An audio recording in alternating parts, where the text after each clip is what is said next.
A passagem de hoje é Efésios capítulo 1, versículos 15 a 19. Vamos ler juntos. Pelo que, ouvindo eu também a fé que entre vós há no Senhor Jesus e o vosso amor para com todos os santos, não cesso de dar graças a Deus por vós, lembrando-me de vós nas minhas orações, para que o Deus de nosso Senhor Jesus Cristo, o Pai da glória, vos dê em seu conhecimento o espírito de sabedoria e de revelação, tendo iluminados os olhos do vosso entendimento, para que saibais qual seja a esperança da sua vocação, e quais as riquezas da glória da sua herança nos santos, e qual a sobre-excelente grandeza do seu poder sobre nós, os que cremos, segundo a operação da força do seu poder. Amém. Que a graça e a paz de Deus estejam com todos os santos que vieram hoje, desejando ardentemente estar neste lugar de adoração.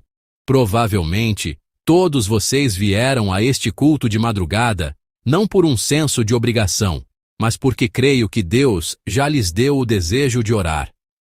Vocês vieram a este lugar porque Ele os despertou do sono, os fez experimentar o poder da oração, e os levou a conhecer o Deus Todo-Poderoso que é o nosso Senhor. Por isso, podemos pensar na oração da seguinte forma: a oração não é um ato que nós iniciamos, mas uma resposta ao chamado de Deus. A passagem de hoje também trata deste tema da oração. É a oração do apóstolo Paulo. A oração de Paulo começa logo após Efésios 1, versículos 13 a 14, que examinamos ontem. No trecho de ontem, Paulo nos mostrou que tipo de existência abençoada desfrutamos em Jesus. Especialmente no texto de hoje, ele aborda o conteúdo de sua oração de gratidão e intercessão após ouvir as notícias dos santos que estavam vivendo essa vida abençoada. Primeiro, Paulo confessa nos versículos 15 e 16. Vamos ler novamente em uma só voz. Pelo que, ouvindo eu também a fé que entre vós há no Senhor Jesus, e o vosso amor para com todos os santos, não cesso de dar graças a Deus por vós, lembrando-me de vós nas minhas orações. Amém. Como vimos ao longo da pregação sobre a carta aos Efésios, esta é uma epístola da prisão. Foi escrita enquanto Paulo estava aprisionado. Não sabemos exatamente qual era a sua situação na prisão, mas podemos imaginar que estar encarcerado era um lugar longe da liberdade e uma situação de grande dificuldade. A prisão é um lugar onde a ansiedade, a queixa e o ressentimento vêm primeiro à mente. No entanto, Paulo começa a passagem de hoje com gratidão. O fato de ele ter começado sua oração com gratidão, apesar das dificuldades e da carência, confirma que ele partiu da graça que Deus lhe deu. Na verdade, se olharmos para os nossos motivos de oração, podemos dizer que a lista de petições é maior do que a de agradecimentos. Os pedidos de súplica são, de fato, mais numerosos. Claro, pedir a Deus, nosso Pai, o que precisamos é uma expressão e uma reação natural da fé. No entanto, a oração de Paulo hoje está em um nível mais profundo do que essa expressão de fé, agradecendo e orando dessa maneira. Embora o ambiente fosse a prisão, um lugar hostil e difícil, ele não se prendeu a isso, mas orou com gratidão pelo que havia recebido. Essa era a oração de Paulo. Havia uma razão pela qual Paulo podia orar com tanta gratidão.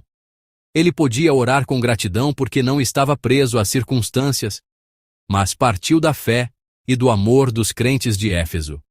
Em outras palavras, a oração de Paulo não partiu de um problema, mas da graça.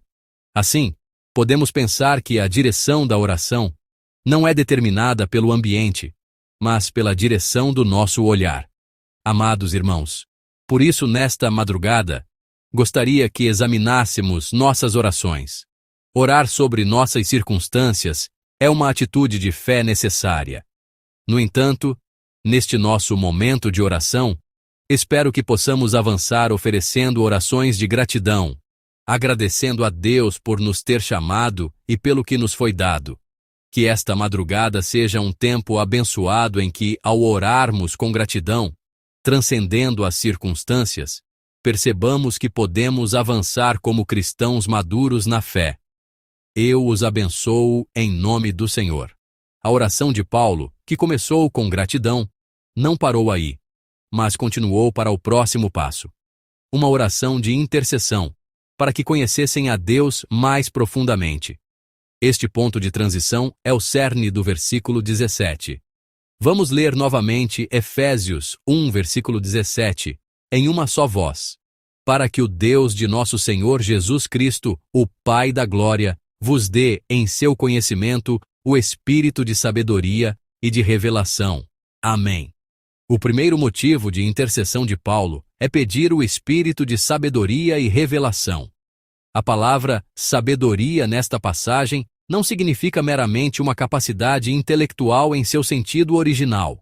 O significado completo é a capacidade de discernir a vontade de Deus. E a palavra revelação, que se segue, como muitos de nós já ouvimos, refere-se à iluminação do Espírito Santo que revela o que está oculto. Assim, Paulo está intercedendo para que, sob a iluminação do Espírito Santo, eles tenham a capacidade de discernir a vontade de Deus e, então, cheguem a conhecer a Deus plenamente. No entanto, irmãos, a palavra conhecer que aparece na Bíblia é, na maioria das vezes, uma palavra que pressupõe comunhão e experiência. Não significa apenas um conhecimento intelectual, mas um conhecimento relacional. Resumindo, Paulo está intercedendo para que eles tenham a capacidade de discernir a vontade de Deus. Avancem sob a iluminação do Espírito Santo e, sob essa iluminação, vão além do conhecimento intelectual para conhecer e descobrir a Deus com uma profundidade pessoal e experimental, para que tenham esse coração. Amados irmãos, todos nós precisamos nos apegar a esta oração de Paulo hoje. E precisamos ter o coração de Paulo. Podemos dizer que hoje em dia, entre os crentes, o número de pessoas que conhecem a Deus intelectualmente está aumentando, mas o número de pessoas que conhecem a Deus de forma experimental e relacional, que o encontram e veem sua obra através da palavra, está diminuindo. Muitos leem bastante a palavra, e seu conhecimento sobre Deus se expande, mas perdem de vista o fato de que Deus é o seu Deus e que Ele está operando em suas vidas no poder do Espírito Santo. É por isso que a oração de Paulo hoje deve se tornar a nossa oração. Primeiramente, eu mesmo, por meio do Espírito de sabedoria e revelação, devo ser capaz de ouvir a voz de Deus na palavra, ver a mão de Deus na vida cotidiana e descobrir a vontade de Deus mesmo em meio ao sofrimento. Isso significa que devemos conhecer a Deus de forma plenamente relacional e experimental. E se houver pessoas em nossa comunidade, em nosso pequeno grupo, em nossa equipe de ministério e em nossa família, que perderam o relacionamento pessoal com Deus, devemos orar para que Ele lhes dê o espírito de sabedoria e revelação para que o conheçam verdadeiramente. Essa deve ser a nossa oração e o nosso objetivo. Portanto, irmãos, espero que nesta madrugada possamos continuar a orar assim. Senhor, concede-nos o espírito de sabedoria e revelação. Ajuda-nos a conhecer a Deus não com a mente, mas com o coração, que possamos sentir o teu sopro ao ler a palavra. E, ao mesmo tempo, devemos orar assim. Senhor, dá o espírito de sabedoria e revelação aos nossos irmãos que não te conhecem, para que te conheçam plenamente. Quando encontrarmos e conhecermos a Deus pessoalmente e orarmos por nossos irmãos, creio que seremos cheios do espírito de sabedoria e revelação, e testemunharemos o maravilhoso cenário no qual a vontade de Deus se desdobra. Que nós possamos confessar isso com fé. Continuando, Paulo ora nos versículos 18 e 19. Vamos ler em uma só voz. Tendo iluminados os olhos do vosso entendimento, para que saibais qual seja a esperança da sua vocação e quais as riquezas da glória da sua herança nos santos, e qual a sobre-excelente grandeza do seu poder sobre nós, os que cremos, segundo a operação da força do seu poder. Amém. A segunda oração de Paulo era para que os olhos do coração fossem iluminados. Na época em que Paulo viveu, o coração era considerado o centro do pensamento, da emoção e da vontade. Em outras palavras, era o próprio ser. Portanto, o coração ser iluminado não significa apenas uma mudança de emoção, mas que todo o ser está sendo iluminado pela luz da revelação de Deus. Não se trata de um simples abrir de olhos, mas do estado em que os olhos espirituais se abrem para que possamos conhecer e ver a Deus. Na verdade, embora estejamos com os olhos abertos e vendo, muitas vezes não vemos plenamente. Não conseguimos ver corretamente por causa da ansiedade, da preocupação e das feridas que nos cercam. Eu estou usando óculos agora, mas se estes óculos fossem de sol, o mundo que eu vejo pareceria todo escuro. Dependendo da cor das lentes, eu o veria preto ou azul. Da mesma forma, por causa das coisas que nos cercam, podemos estar distorcendo ou vendo erroneamente as coisas que Deus criou e a obra de Deus. Nossa condição é esta.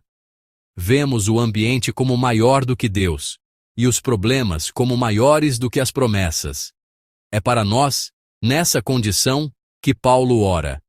Iluminados os olhos do vosso coração.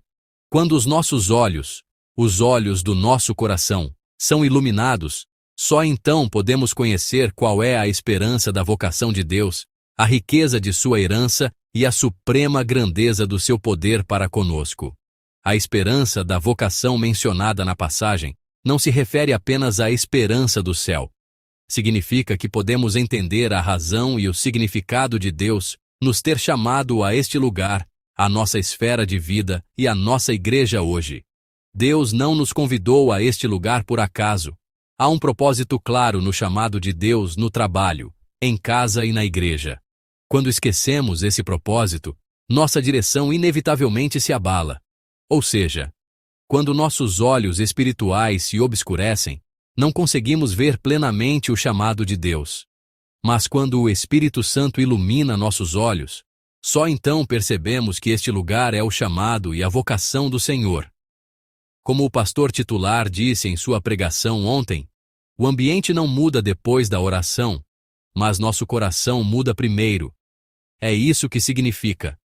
Portanto, irmãos, espero que hoje possamos orar com esta oração de Paulo no coração.